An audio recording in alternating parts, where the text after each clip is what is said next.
Hello guys, good evening and welcome to all. তো আজকে যে রেসিপিটা শেয়ার করতে যাচ্ছি সেটা হচ্ছে গিয়ে একদম কারোর ভালো না লাগে একটা সবজি। তো সেটাকে দিয়ে আমি একটু অন্যরকমভাবে বানিয়ে নিলাম। তো আশা করি আপনারা সবাই প্রথম থেকে শেষ পর্যন্ত দেখবেন। তো আজকে শেয়ার করতে যাচ্ছি আমি লাউ মটর। তো লাউ মটর বানানোর জন্য আমি এখানে অর্ধেকটা লাউ নিয়েছি।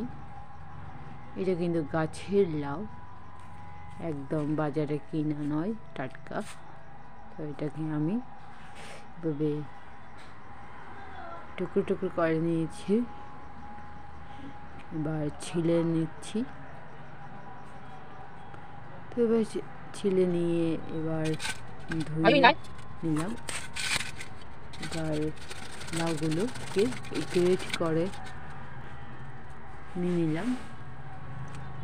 তারপর লাউয়ের ভিতরে যে জলটা থাকে সেটা ঝরিয়ে নিলাম। তো এখানে লাউ মটর বানানোর জন্য আমি এখানে 2 রকমের মটরই নিয়েছি, সাথে তো থাকবে বিভিন্ন রকমের মশলা, তবে পেঁয়াজ রসুন বাদ। তো আমি এখানে আলুগুলোকে ভেজে নিয়েছি। আলু এখানে আমি দেশি আলু ইউজ করেছি। তো এখানে মটরগুলোকে আমি একটু ভেজে নিলাম হালকা করে। তো দিয়ে দিলাম শুকনো লঙ্কা, তেজপাতা, এরপর 5 ফোড়ন।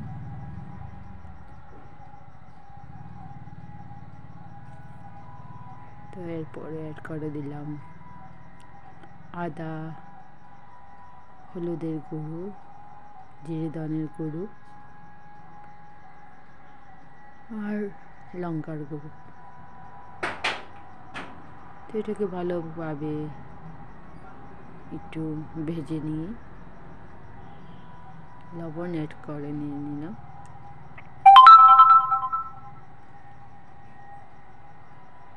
তারপর দিয়ে দিলাম গ্রেট করে রাখা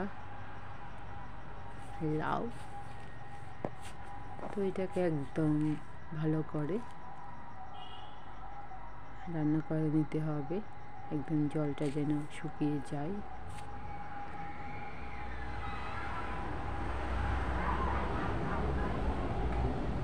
তো এইভাবে বাঁধাকপিটাকে যেভাবে রান্না করে সেভাবেই আমি একটু রান্নার চেষ্টা করেছি এখানে। তো এবার জল টেনে এলে ভেজে রাখা আলু দিয়ে দিলাম, সঙ্গে ভেজে রাখা মটরগুলো। 2 রকমের মটর, সবুজ ও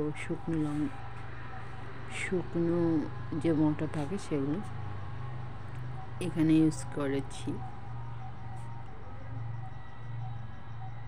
তারপর শেষে দিয়ে দিলাম কাঁচা লঙ্কা। তো একটু রান্না করে নিতে হবে। ব্যাস, অ্যাড করে দিলাম ঘি 1 চামচ,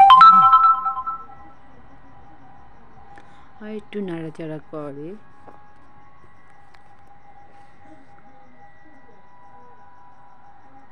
সবার শেষে অ্যাড করে দিলাম ধনে পাতা।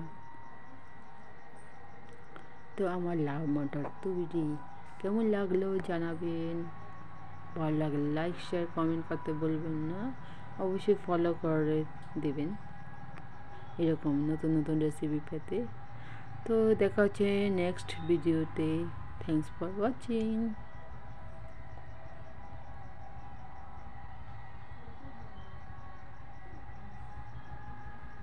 ও হ্যাঁ, বাড়িতে ট্রাই করবেন অবশ্যই।